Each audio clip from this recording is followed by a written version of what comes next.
Dios me las bendiga. Dios me las bendiga rica y abundantemente. Seguimos en el viaje que hace algunas semanas atrás se ha empezado, ¿verdad? Con la cuestión del estudio del libro de este hermoso libro de los Hebreos. Continuamos en este hermoso viaje. Han habido maestras, muy buenas maestras, ¿verdad? Antecediendo, o por lo menos haciendo de maestra porque el Señor así lo ha permitido con el poder de su Santo Espíritu. A algunas no les gusta que le digan maestras porque dice que hay mayor responsabilidad en el cielo, según Santiago, pero si nosotros tomamos este cargo, este reto, pues el Señor está con nosotros y Él nos ayuda. Y mientras nosotros luchemos con la ayuda de Él por ser mejores y poner en práctica su palabra, crean lo que de verdad que eso llena grandemente. Entonces vamos a seguir en este estudio, ¿verdad? Y les pido por favor que se abrochen sus cinturones y quién da el pito. Vamos a ir en un tren, vamos a hacer el estudio hoy. ¿Quién da el pitazo de salida? A ver, una que dé el pitazo de salida. ¡Shu, shu! Arrancamos. Entonces nos toca seguir con un personaje místico, un personaje todo misterioso, que yo sé que ustedes ya conocieron con el estudio de Génesis con la hermanita Wanda. Entonces lo que vamos a hacer ahorita es nada más un repaso, ¿verdad? Porque ustedes ya estudiaron ese punto con ella. Tengo como objetivo que nosotros les conozcamos, ¿verdad? Que quién es Melquisedec, ese personaje ahí todo misterioso. Porque no puedo decir que lo conozcamos por primera vez porque ya se ha estudiado sobre él. Entonces el tema está basado en el orden de Melquisedec según Hebreos 7, del 1 al 17, ¿verdad? Ese es el texto base que tenemos. O más bien el capítulo 7 hasta el 28. Pero entonces yo quiero que vayamos analizándolo poco a poco. Entonces vamos a ver nosotros aquí en el 7.1 que dice el sacerdocio de Melquisedec en hebreo. Vamos a leer en Hebreos 7.1.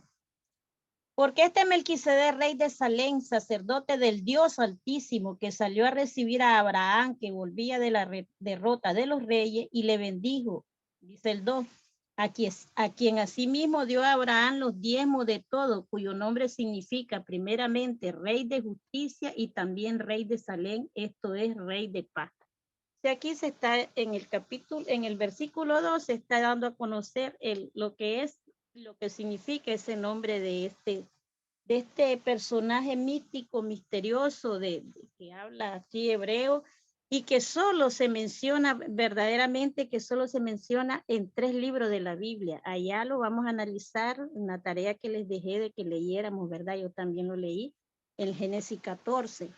Luego aparece en el Salmo también, el salmista lo menciona también en el Salmo 110 y después aparece aquí ahorita en Hebreos 5 y también ahorita que estamos estudiando Hebreos 7. En Hebreos aparece en el capítulo 5, el versículo 6 y el versículo 8, si mal no me equivoco. Dice sí, en el versículo 6 y después aparece también en el versículo 10, Hebreos 5, 6 y versículo 10. Entonces, muy poco se habla de Melquisedec, la verdad. Es muy poco, pero a pesar de que se hable muy poco, pues sus características son pero tan hermosas que nosotros estamos viendo aquí cómo se dice que, en primer lugar, aquí se le llama sacerdote, rey de Salem, y se le llama sacerdote del Dios Altísimo. La primera vez que se menciona que hay un sacerdote y rey ya en el Génesis, y aquí lo volvieron a recordar el escritor de los Hebreos, que la verdad que no se sabe quién escribió Hebreo, pero para nosotros nos basta saber que es el Espíritu Santo el que guía, ¿verdad? El maestro de la iglesia, el maestro, el que inspira la palabra. Entonces, se dice que él era rey y sacerdote, o sea que este personaje místico, este personaje misterioso, como lo es Melquisedec, aparece antes que la ley, aparece antes que los tribus de Leví, de donde venían todos los sacerdotes. Aparece antes, que ya dijimos que la misma ley, aparece antes que Moisés, aparece antes que Aarón. Entonces, ¿quién es él? ¿Qué tiene que ver con el sacerdocio?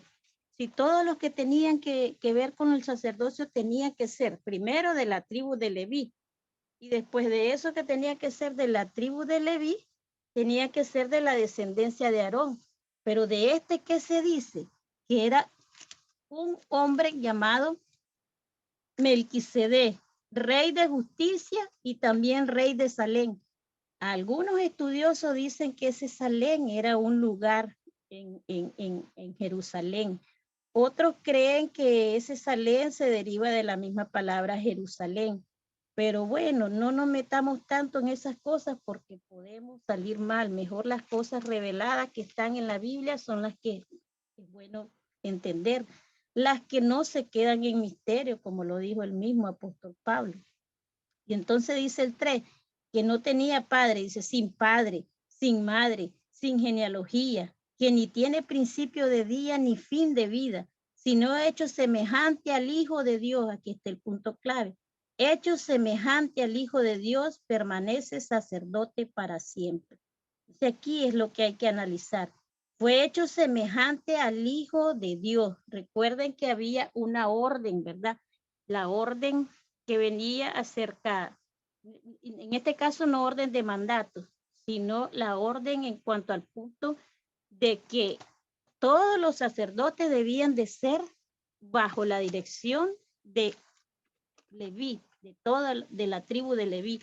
Entonces aquí la orden era la disposición de las cosas de acuerdo a un plan. ¿De quién era ese plan? Pues desde luego del Altísimo. Este plan, esta orden era una norma. Y entonces aquí se traspasa esa norma.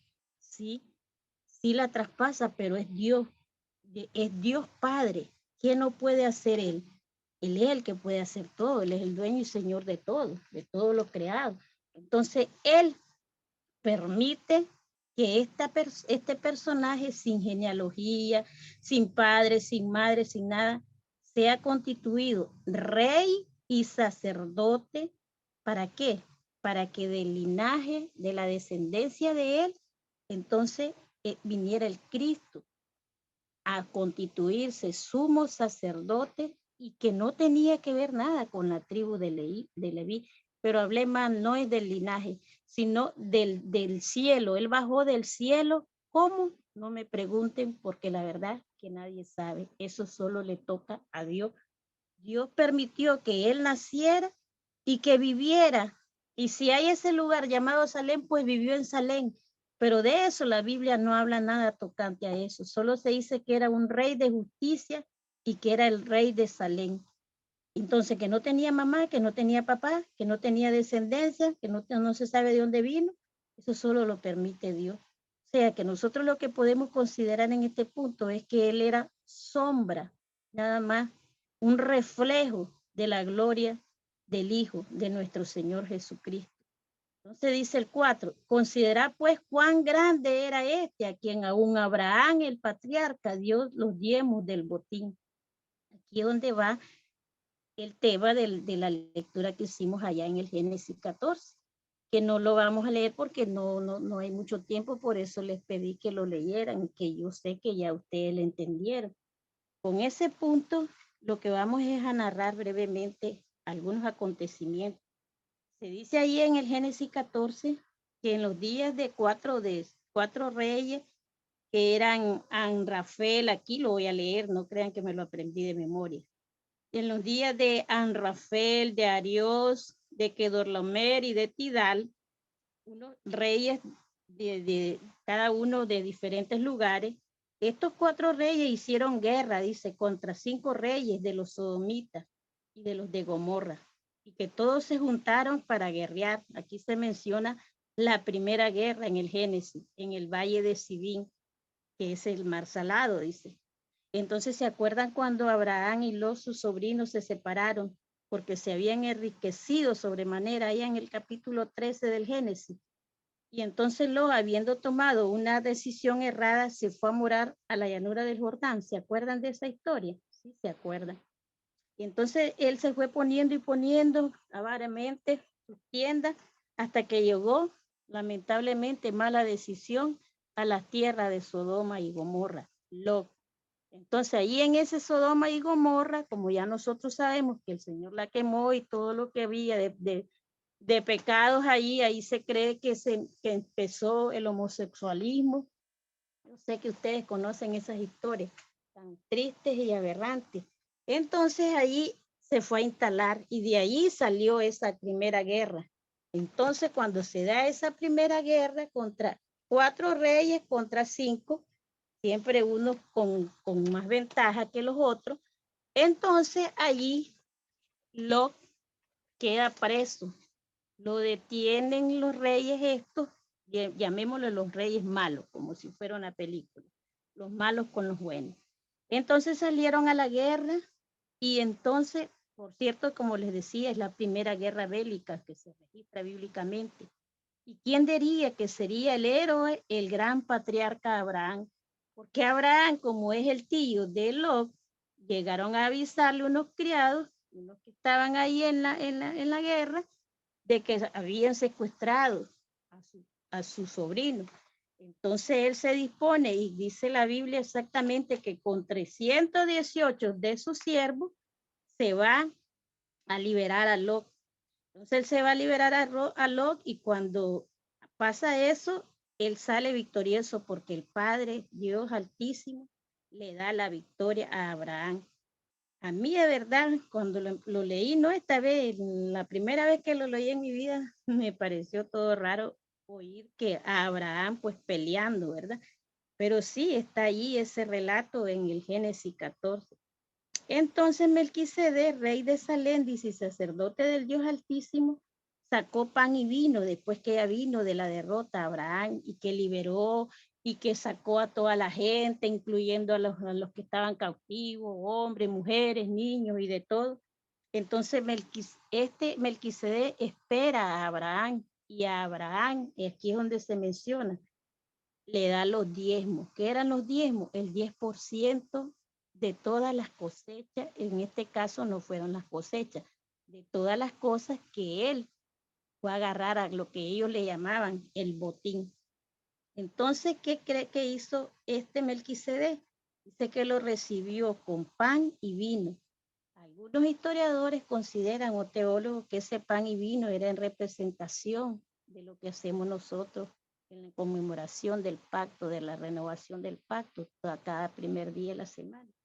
Se cree que le ofreció pan y vino como nosotros sabemos que el pan representa el cuerpo del Señor Jesucristo y el vino su sangre derramada, ¿verdad? En la cruz.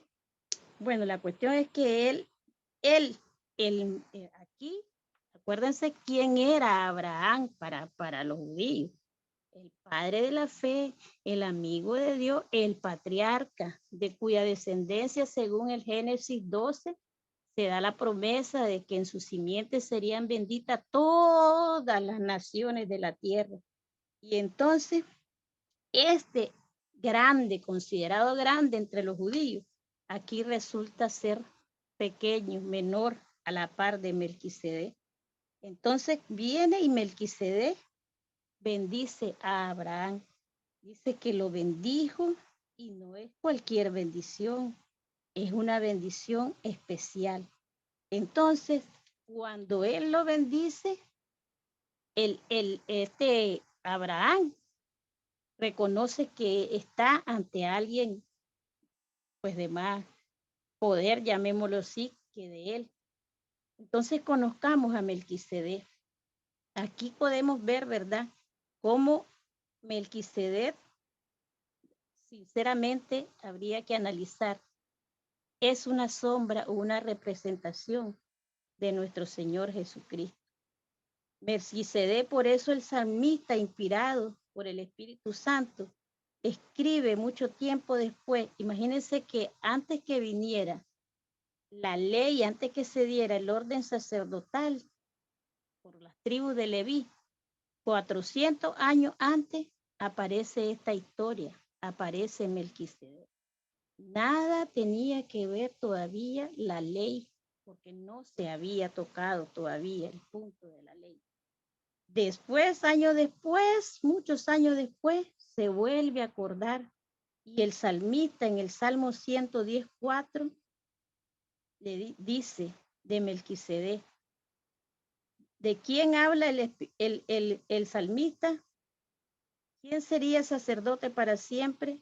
¿Quién puede buscar Salmo 110:4, por favor, y me lo puede leer?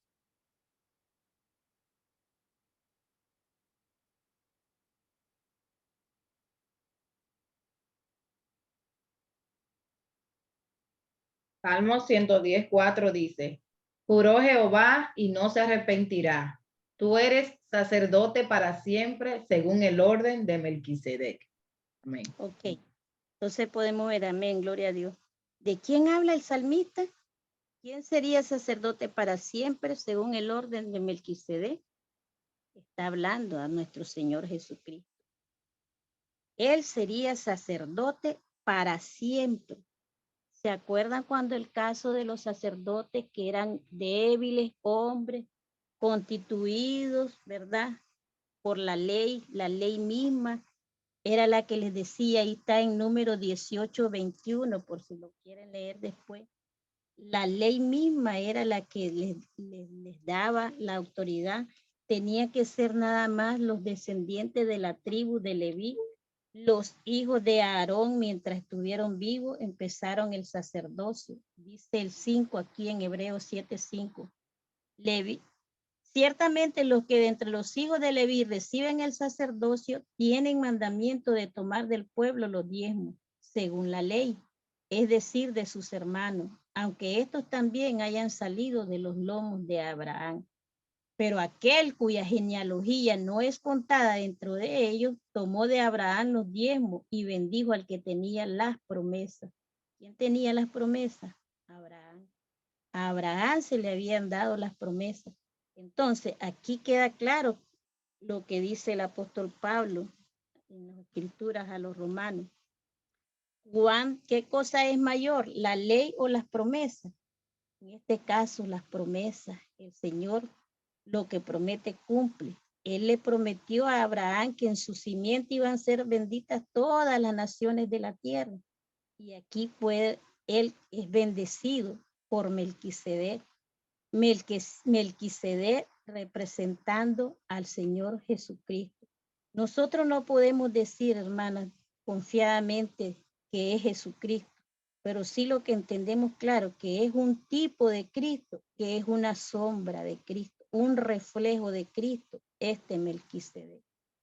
Y sin discusión, dice el 7 alguna, el menor es bendecido por el mayor, o sea, Abraham en este caso, siendo el padre, imagínense, de los judíos, el creador de la religión, llamémosle así, judía, es bendecido y es constituido y es señalado como menor a la par de Melquisedec.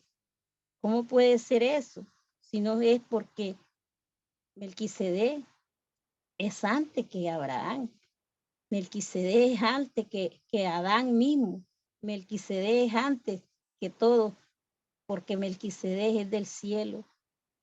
Que el Señor lo hizo bajar, solo Él sabrá cómo, igual que hace y hacía con los ángeles. ¿Se acuerdan aquellos 3 ángeles que le aparecieron a Abraham en el encinar de Manré? La gente manipula y habla y cuestiona y entonces dice, hay algunos hasta incluso unos teólogos que comentan y dicen que ahí estaba la representación viva en esos tres hombres del Padre, del Hijo y del Espíritu Santo. Bueno, pero la Biblia yo no leo eso así. Ya son conjeturas de cada quien, ¿verdad? Y entonces dice Loche, aquí ciertamente reciben los diezmos hombres mortales, pero hay uno de quien se da testimonio de que vive. Y por decirlo así, en Abraham pagó el diezmo, también le vi que recibe los diezmos. O sea, al dar a Abraham los diezmos a Melquisedec, aun cuando no hubiesen nacido, porque no habían nacido los descendientes de la tribu de Leví, Abraham también dio los diezmos, aunque materialmente pues, no podía cubrir por tanto que hubiera sido el botín, pero sí se considera espiritualmente, una forma de decir espiritual, porque aún estaba en los lomos de su padre, dice, cuando Melquisedec le salió al encuentro.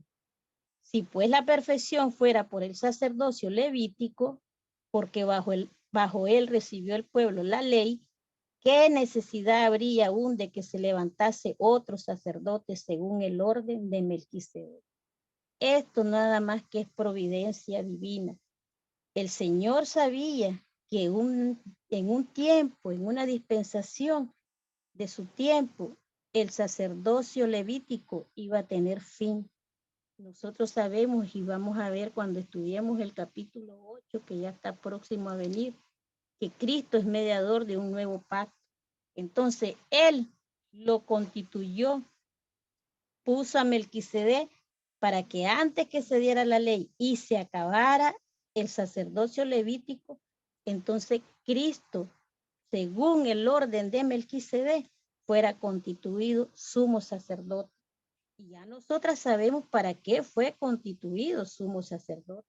Sabemos según lo que estudiamos, los que han estado estudiando el Génesis, los que estudiamos pues en nuestras casitas, sabemos perfectamente qué hacía un sumo sacerdote. Él presentaba, ¿verdad?, ante el pueblo y solamente podía entrar al lugar santísimo una vez al año, según la ley, y volvía y pedía por sus pecados y los pecados del pueblo y daba las ofrendas y daba y hacía los sacrificios, pues nuestro Señor Jesucristo, porque la ley rezaba, digamos, no es de rezar Padre Nuestro Santa María, no, es de decir, la ley decía, pues, la ley decía que se debía, que sin derramamiento de sangre no había perdón de pecado. Y todo aquello de los animalitos, los corderitos, sin defecto, de los machos cabríos, solamente era una sombra de Cristo. Por eso el Señor se le llama también el Cordero Inmolado. Por eso hay himnólogos que han compuesto himnos acerca del Cordero de Dios, Cordero de Dios. ¿Se acuerdan ese canto? Oh, dulce amor, amo el Cordero de mi Dios, porque Él es nuestro Cordero. Él no es nuestro Cordero inmolado. Él fue en el propiciatorio, Él fue la propiciación, las dos cosas juntas. ¿Se acuerdan dónde estaba el propiciatorio? El lugar donde tenía que llevarse la ofrenda, el animalito. El Señor en la cruz fue eso. Y Él cumple lo que la ley decía, sin derramamiento de sangre no hay perdón. Entonces Él fue nuestro Cordero, el Cordero de Dios que vino, que Él mismo lo mandó el Padre. Y no lo mandó obligadamente, Él mismo dijo que Él de su propio yo, ¿verdad? Por decirlo así, se puso de acuerdo con el Padre y Él accedió a venir para luchar con las huestes espirituales de maldad, para que nosotras podamos tener redención y vida eterna. Entonces Él es nuestro Cordero, Él es el sumo sacerdote que sigue constituido para siempre según el orden de Melquisedec y no según el orden levítico, porque nada tiene que ver eso, porque él ni siquiera era de esa tribu. ¿Se acuerdan que se dividieron las tribus y él cogió, el Señor viene de la descendencia de la tribu de Judá?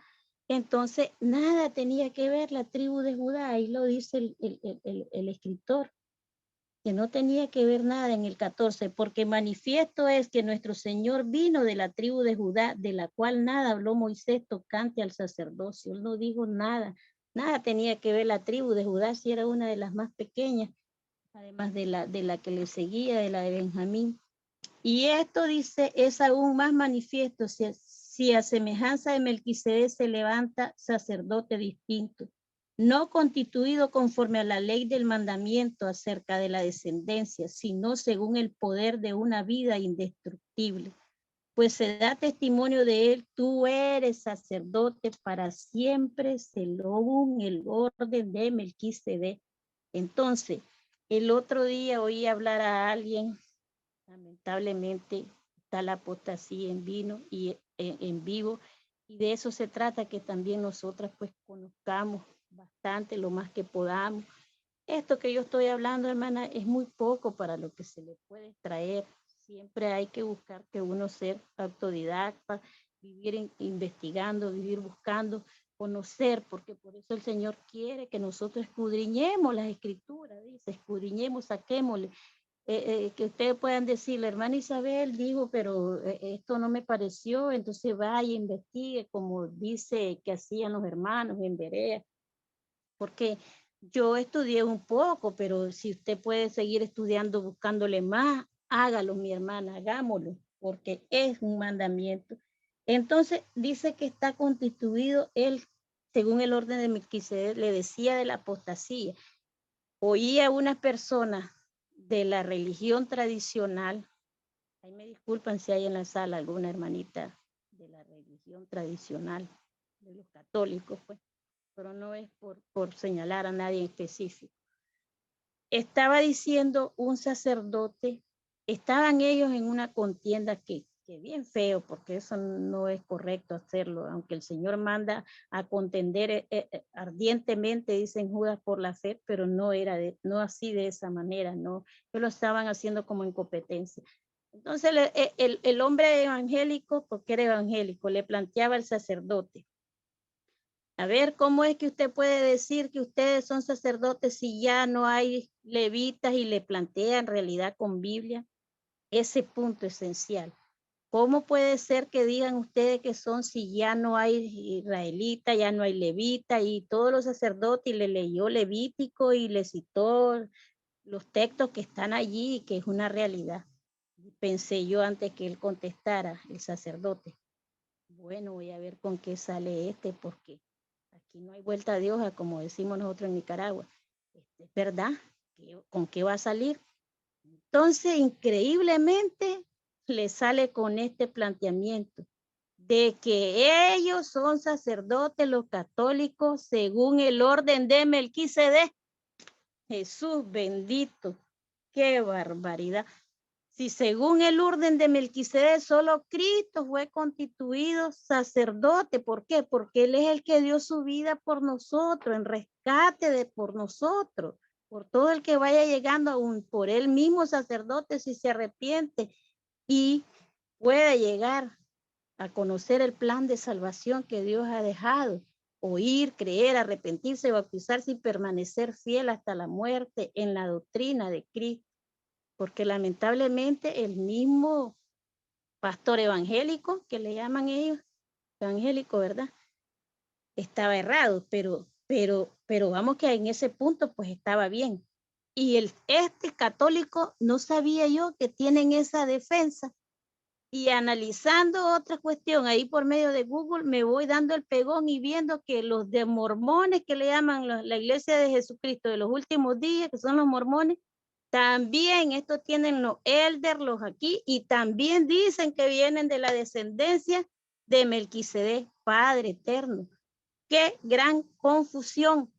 Si nosotros mismos sabemos, hermana, que nosotras mismas no podemos decir, nosotras dice en 1 Pedro 2:9, que nosotros somos el pueblo de Dios, nación santa, pueblo escogido por Dios para anunciar las virtudes del que nos llamó de las tinieblas, su luz admirable.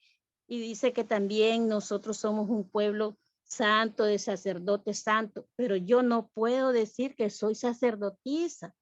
¿Por qué? Porque nosotros sabemos que los que se constituían eran sacerdotes, varones, no podemos, eso es como están ellos errados, diciendo de las pastoras, que porque el pastor es el esposo, entonces yo soy la pastora. ¿Qué es eso? Si yo tuviera un esposo que fuera médico, yo no soy doctora. Él es el doctor, él es el doctor, él es el que estudió. Entonces ellos están errados, así están errando, así va errando la gente, así va errando. Entonces hay que tener cuidado con eso de la cuestión.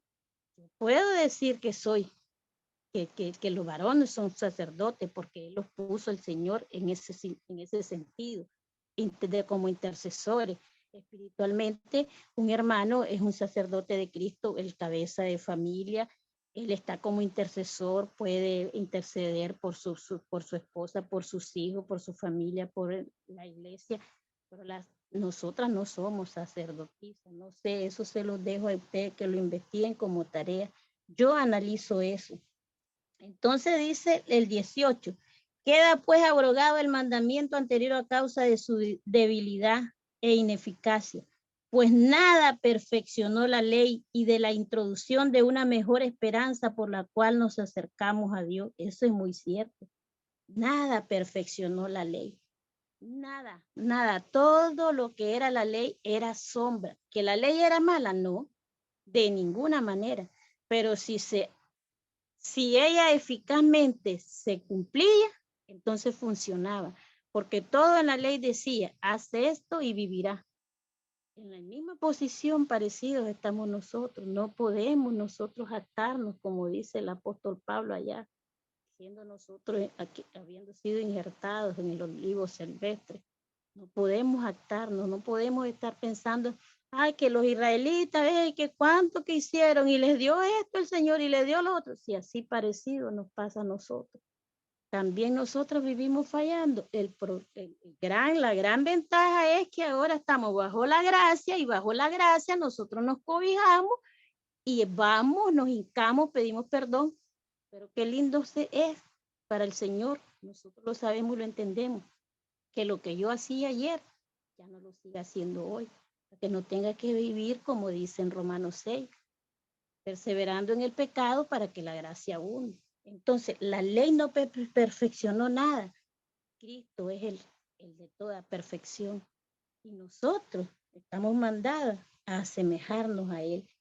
Entonces dice el 20, el 20, y esto no fue hecho sin juramento, porque los otros ciertamente sin juramento fueron hechos sacerdotes, pero este con el juramento del que le dijo, juró el Señor y no se arrepentirá. Tú eres sacerdote para siempre según el orden de Melquisedec. Y ahí está la inferencia o la referencia al Salmo 110:4. Por tanto, Jesús es hecho fiador de un mejor pacto. Y los otros sacerdotes llegaron a ser muchos debido a que por la muerte no podían continuar. Pero si el Señor es eterno, eso está claro. Eso no es nada de esto es de que no lo podamos entender. Mas por cuanto permanece para siempre, tiene un sacerdocio inmutable. No se mueve ese sacerdocio del Señor, pero es de Él, de Cristo. Nada de que de los mormones, nada de que los católicos, nada de que nada, ni aún nosotros mismos en la iglesia de Cristo podemos pensar que decir que los hermanos son sacerdotes. No, espiritualmente pueden hacer las veces de sacerdotes, pero que tienen una orden y que tienen una norma establecida por Dios para que ellos sean sacerdotes, no, nada que ver con eso. Por lo cual puede también salvar perpetuamente a los que por él se acercan a Dios, viviendo siempre para interceder por ellos. Eso es lo que hace el Señor Jesucristo, como nuestro sumo sacerdote, vive intercediendo por nosotros, porque tal sumo sacerdote nos convenía, santo, inocente, sin mancha, apartado de los pecadores y hechos más sublimes que los cielos, que no tiene necesidad cada día, como aquellos sumos sacerdotes, de ofrecer primero sacrificios por sus propios pecados y luego por los del pueblo, porque esto lo hizo una vez para siempre, ofreciéndose a sí mismo. Porque la ley constituye sumo sacerdote a débiles hombres, pero la palabra del juramento posterior a la ley, al Hijo hecho perfecto para siempre. Creo que está bien clara, no tal vez tanto la enseñanza mía, sino la palabra del Señor. El Señor es el único sacerdote santo, puro y con toda autoridad que puede seguir intercediendo por nosotras, amadas hermanas. La supremacía de Cristo es sin igual. Nadie le iguala porque Cristo, nosotros sabemos perfectamente que es Dios. Cristo es Dios. Él es parte de la deidad. Cristo, sumo sacerdote para siempre, según el orden del Melquisedec. Entonces, amadas, para ir concluyendo, vamos a ver por qué Cristo es superior. A él constituyó el Padre Celestial, heredero de todo. Por medio de él hizo el universo. Cristo es el resplandor de la gloria del Padre y la imagen misma de su sustancia, lo dice la palabra del Señor. Cristo es superior a los ángeles, ya lo estudiamos ahí en el libro a los Hebreos. Cristo es superior a Moisés, Cristo es superior a la ley, Cristo es superior al sacerdocio levítico, Cristo es nuestro sumo sacerdote para siempre. De maneras amadas que no me queda más que reconvenirlas como yo he sido reconvenida. Que al reconocer que tenemos un gran sumo sacerdote que traspasó los cielos, Jesús, el Hijo de Dios, retengamos cada día más y más, 24/7, nuestra profesión de fe. Porque tenemos un gran sumo sacerdote que no solo se complace de nosotras por nuestras debilidades, sino que uno que habiendo sido tentado venció la tentación y ahora nos comprende. Y basta, mis amadas, con que le demos una oración a Él con fervor, con fe, con valor, y Él nos socorrerá. Que Dios me las guarde y les bendiga, hermana. Amén, amén.